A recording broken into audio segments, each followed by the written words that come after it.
Listen carefully and answer questions 1 to 6. Hello, Edwina, is it? Have a seat. Thanks. I'm looking for a job as a nanny. So, you're Edwina Riley, and how should we contact you? Oh, by email. I check it regularly. EDWINARI@worldnet.com? Yes. Good. And you're from Australia? Actually, I'm a New Zealander. Oh, I'm sorry. You said on the phone that you could bring me some references. One from someone who's known you in a professional capacity and one personal one. Oh, yeah. Here's one from John Keane, who was the manager at the Play Centre in Wellington, where I worked for 3 years after I left school. And a personal reference? Eileen Dorsini. She's a professor. She's known me all my life because she used to be our neighbour back home when she was a primary school teacher there. Oh, do you have any practical qualifications, by the way? Life-saving, music, anything? I've got an up-to-date first aid certificate. I did a course when I was working. That's good. Anything else? I've got a sailing qualification. It's a certificate of competence. Now listen and answer questions 7 to 10.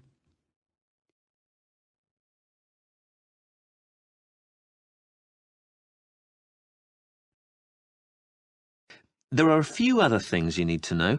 Anyway, the first family's here in London. Yes, I did make a few notes. London, that's the Bentons with 2 children? Yes, that's right. A girl of 3 and her brother, who's 8. But what they mainly want is someone with an interest in sport, as, well, that's the kind of family they are. Oh, that's okay. I'll enjoy that. Good. Now, the next people are in the country near Oxford. Oh, yeah, the Grangers? Yeah, so they have twin boys of 5 who are a bit of a handful, I suspect. They keep horses. Do you ride? I did when I was younger. I like animals generally. Well, animal lover was their special request, so you'd be fine there. The last family... Yes? I don't think I told you. They live in Scotland. Really? What's their name? Campbell. Oh, yes. And they have 4 girls under 10? That's it. They particularly wanted someone who would be prepared to cook when they go camping on the island. That is the end of section 1. Listening, section 2. First, you have some time to look at questions 11 to 14.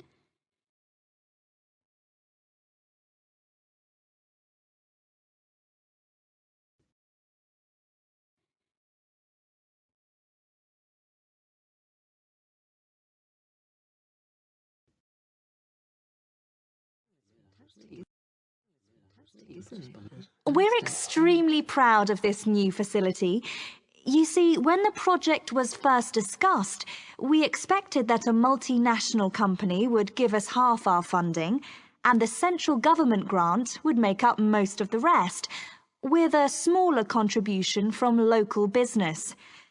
Well, we'd got quite far into the planning stage when the multinational pulled out, and both central and local government decided they couldn't afford anything. So we ended up with a beautiful project, a small amount of sponsorship promised by local organisations, and nothing else. We thought we'd never build it, but at the last moment we had an amazing donation of several £million from a national transport company, and that got us going again. And we managed to get all the rest from local fundraising. There's hardly a street in the city that hasn't made its contribution one way or another, so there's a true sense of local ownership here. So, this is what we got. We wanted a new stadium because the 1950s football stadium is on the other side of town and is shortly due to be pulled down and built over. This site was the old airport, with some playing fields on one side of it, and a few buildings from the 1930s when the airfield first opened. So, we were able to plan a new stadium with plenty of room for all the things people wanted. The playing fields have been upgraded and refenced, so they are now a set of top-quality outdoor pitches for amateur football, hockey and so on. We have both sports and other entertainments here. We want to encourage all kinds of people onto the site and hope some of them may come to use the cinema or the cafe and end up trying the fitness centre. These are all grouped together. The cafe is in the original 1930s passenger hall, and the architects have managed to retain some of the elegant style of the building. The other buildings, like the control tower, which would have made a great feature, and the aircraft hangars, which we had hoped might house the fitness centre, were unfortunately not structurally sound enough to preserve. So, everything else is newly built, opened in 2010. Now listen and answer questions 15 to 20.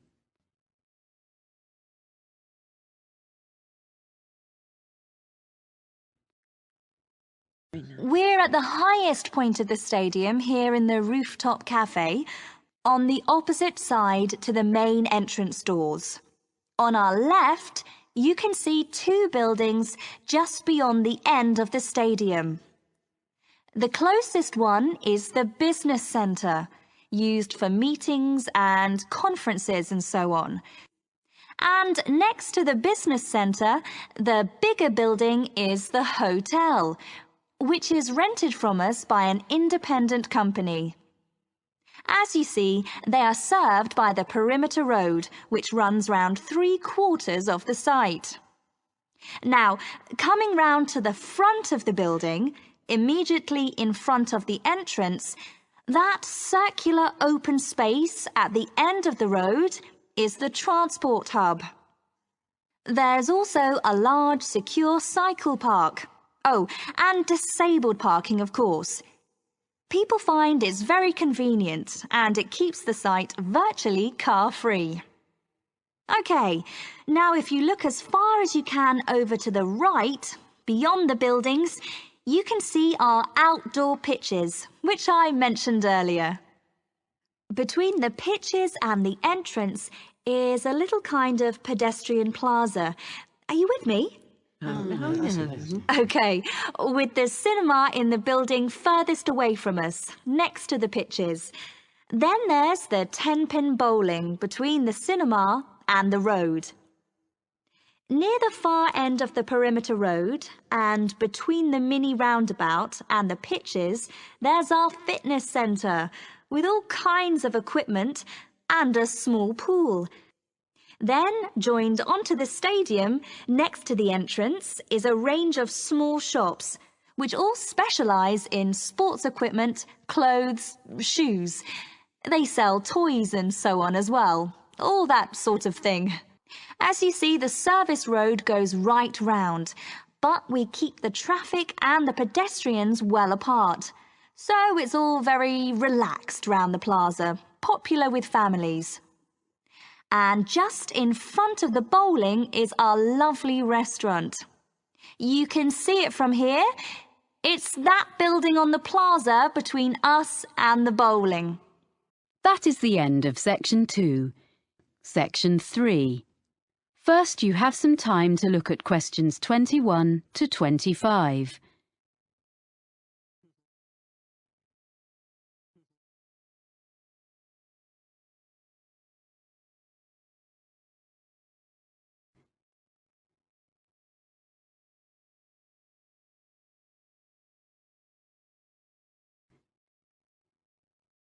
Oh, hi, Ivan. Oh, hi, Chloe.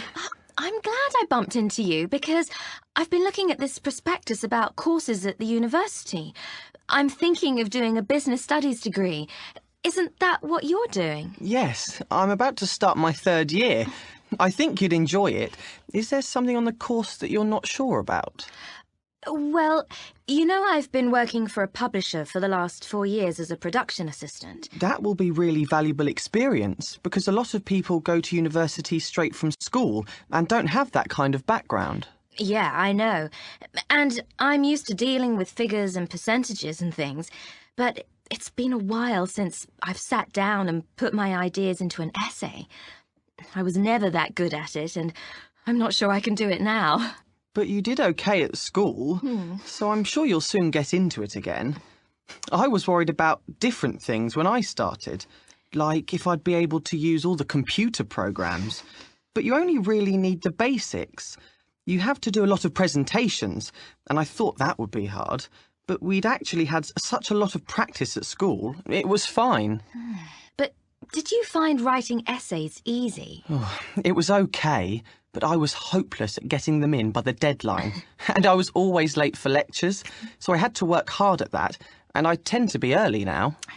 It's good that you've sorted yourself out before you go and get a job, or you might not have it very long. I think the course looks really interesting. It is. And it also gave me the chance to spend 6 months working in a local business last year. That's not so important for me, unless I could go abroad to use my foreign languages. But that doesn't seem to be on offer, which is a shame. What really appeals to me, though, is the idea of being assessed throughout the year. I think that's a much more productive way of learning, instead of everything being decided in an exam at the end. It's good for people like you who are hard-working all year round. You'll be spending all your time in the library. They've just expanded it too. That's good. Well, yes and no. They've made the study area bigger, but it means they've taken some of the magazines and periodicals away. So I think it was better as it was. The university's expanding all the time, and there are lots of new courses coming next year. Well, that's great news, isn't it? It means the college will have a better reputation, as more people will hear about it. So that's good for us. I agree, but they really need to add more lecture rooms, as we often have lectures in tiny rooms. Well, you obviously think overall it's a good place to do a degree. I should probably go and have a look round. Well, it's holidays now, and there's not much going on there. Oh, so it's probably not worth going in now. But you could email my tutor. I know he'd be happy to answer any questions. I can give you his email address. I looked at quite a lot of other universities and read loads of prospectuses, but I thought this one was the best. Now listen and answer questions 26 to 30.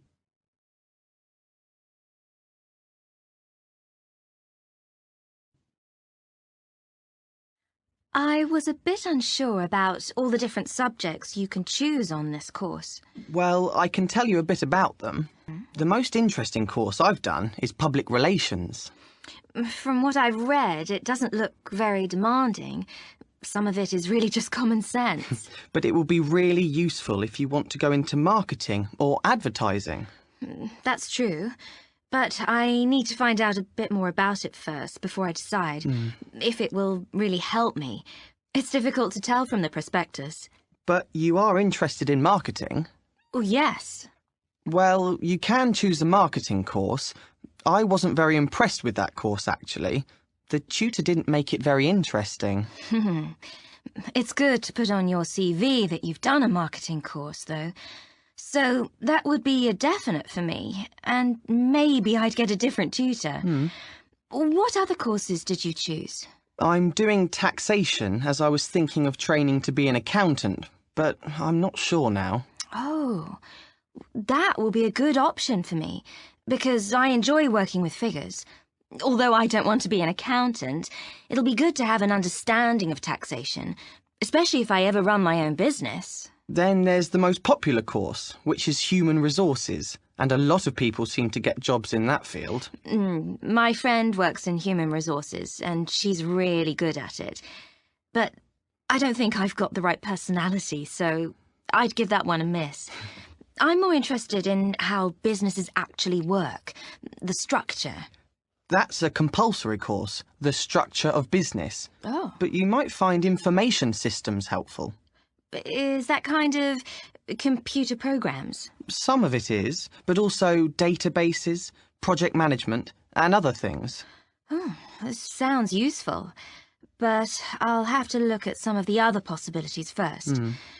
You know, Ivan, this course sounds as though it would suit me. I'm going to apply. Great. If there's anything else you want to ask me, you've got my number. Thanks. That is the end of Section 3. Section 4. You have some time to look at questions 31 to 40.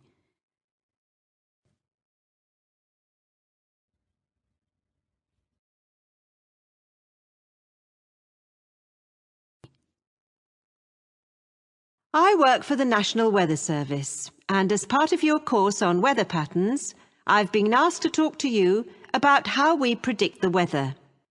The earliest weather forecasts appeared in the 1500s in almanacs, which were lists of information produced every year. Their predictions relied heavily on making links between the weather and where the planets were in the sky on certain days. In addition, predictions were often based on information, like if the fourth night after a new moon was clear, good weather was expected to follow. But once basic weather instruments were invented, things slowly started to change. In the mid-15th century, a man called Nicholas Kuser, a German mathematician, designed a hygrometer which told people how much humidity there was in the air. Changes in temperature couldn't really be measured until the Italian Galileo Galilei invented his thermometer in 1593. It wasn't like a modern-day thermometer because it had water inside it instead of mercury. In 1643, another Italian, called Evangelista Torricelli, invented the first barometer, which measured atmospheric pressure. As time went on, during the 17th, 18th and 19th centuries, all these meteorological instruments were improved and developed, and people in different countries began to record measurements relating to their local weather.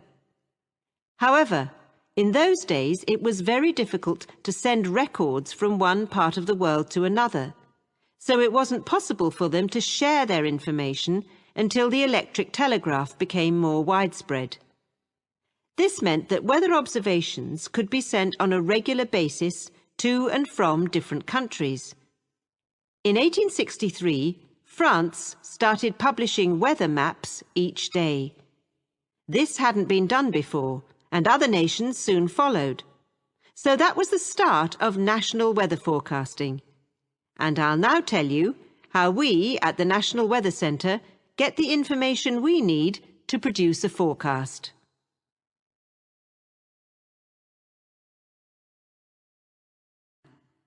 Observation reports are sent automatically from equipment at a number of weather stations in different parts of the country.